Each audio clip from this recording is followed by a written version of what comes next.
Hello YouTube. Since I hit 100 likes on my fan page, 101 actually, last time I checked.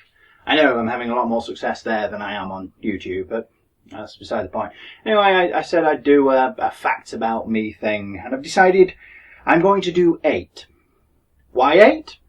Because I like to buck trends. It's always a multiple of 5 or 12 or 7 or 11, something like that. So I decided I'd do 8 because nobody else does 8, and I just, you know, just the way I am. So, here we go. Number 1, I drink a lot of tea. So what's in there right now? Tea. I don't know if you can see that. See? Look, tea. Yes, I drink somewhere between 8 and 15 cups every day. Seriously. I have about one every 45 minutes, if I can. So, yeah, I drink a hell of a lot of tea. That's probably where I get all of this rabid energy from, because I'm overbrimming with it at all times. Yes.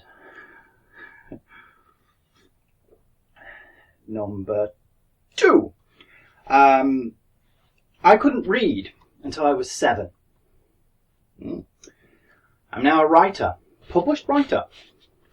2 books. Both behind me. Don't know if you can see them, but they're there anyway.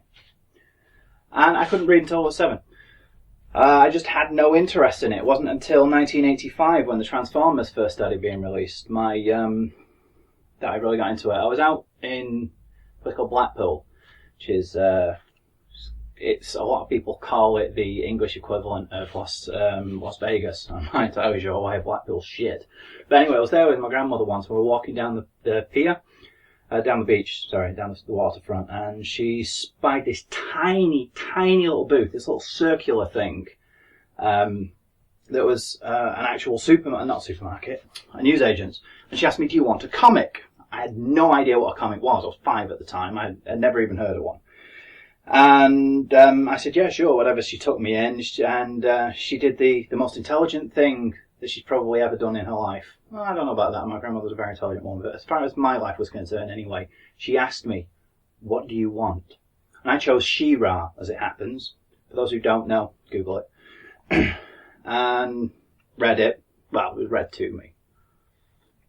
Got another one whilst I was there. Got a couple more when we came back home. And then one day my father was going to pick up my comic, and the guy at the guy who owned the local newsagent asked who it was for. He said it was for a boy. He says, you can't read that. He has to read a boy's comic, and sent home the Transformers. I was gutted. Absolutely gutted.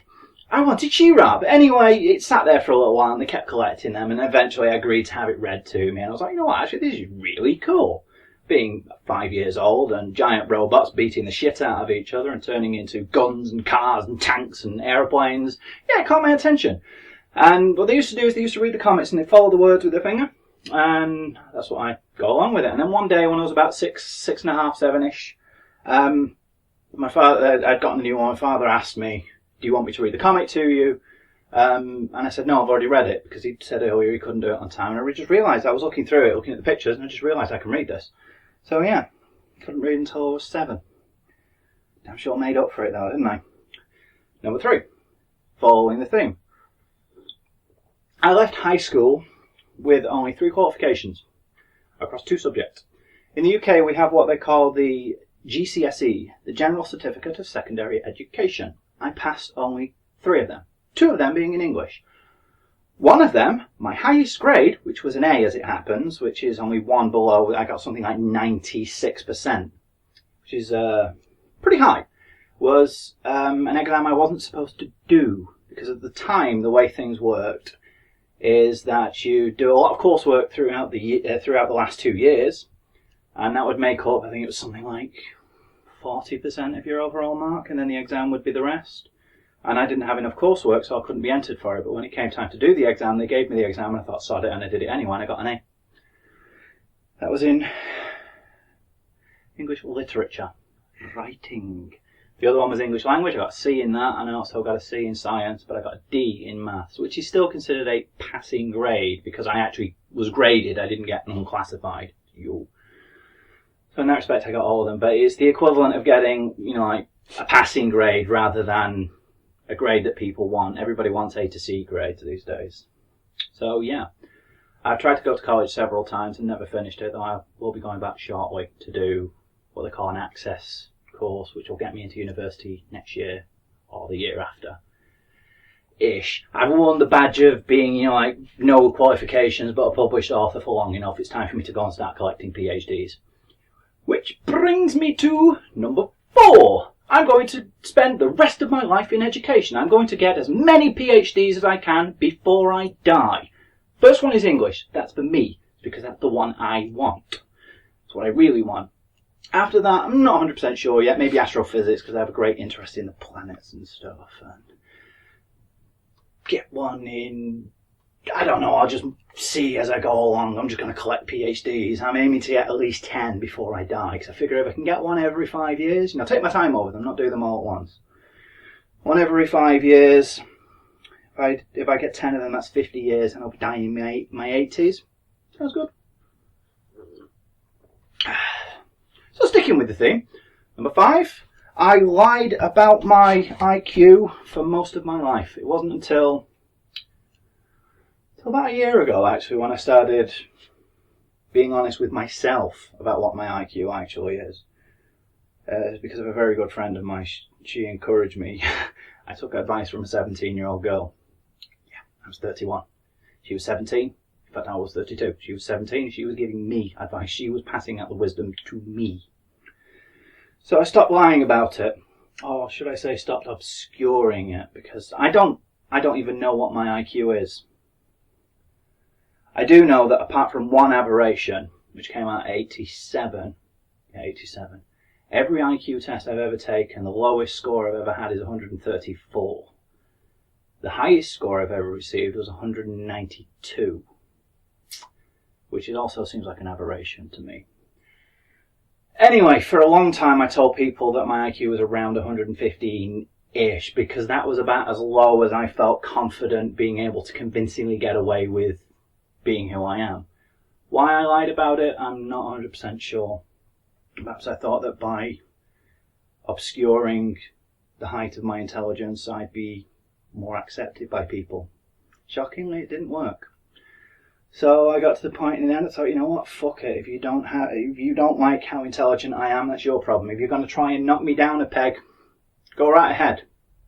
Which brings me to number 6. I don't argue with people. I don't argue with people about pretty much anything anymore. Because people are stupid.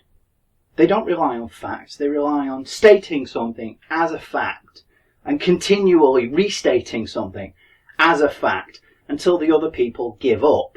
And I just don't have the patience for that kind of thing. So I just let them get on with it. In fact, if I do start arguing with you, that is the greatest compliment I can ever give you, because it means I recognize you as having an intelligence great enough to understand what I'm actually trying to say. So it's arrogant. Whoop-de-doo.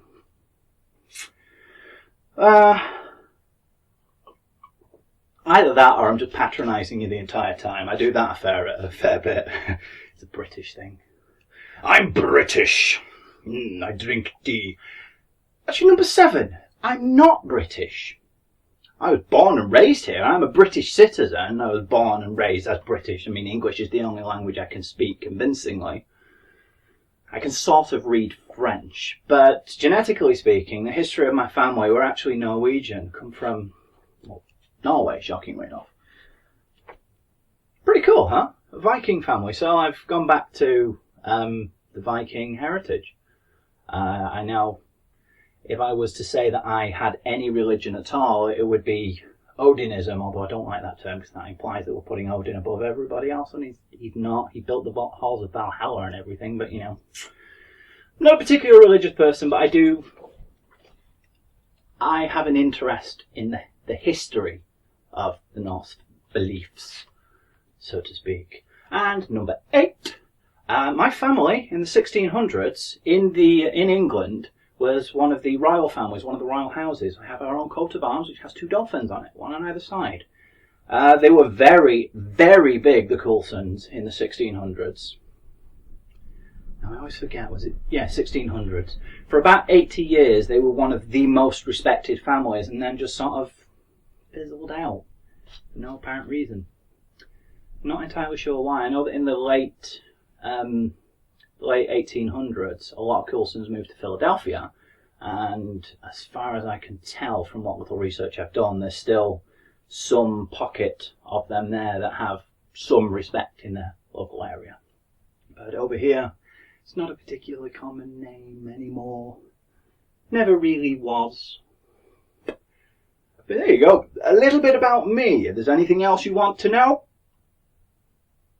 I'll tell you if I can be asked. And until then, I'm not sure how long this will actually take to reach YouTube and everything, because the sound pickup on this phone is a bit so I have to run it through and increase the sound a little bit first. And I've upgraded my my MacBook to Snow Leopard now, and I've upgraded to iMovie 9, which I'm still not 100% with. I still haven't worked out all the fiddly-foddly little bits and pieces, so I'm not sure how long it'll take, but it'll be up there at some point today, today being February the 28th.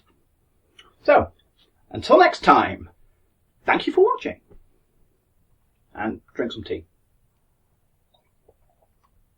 Because tea is delicious. Nom.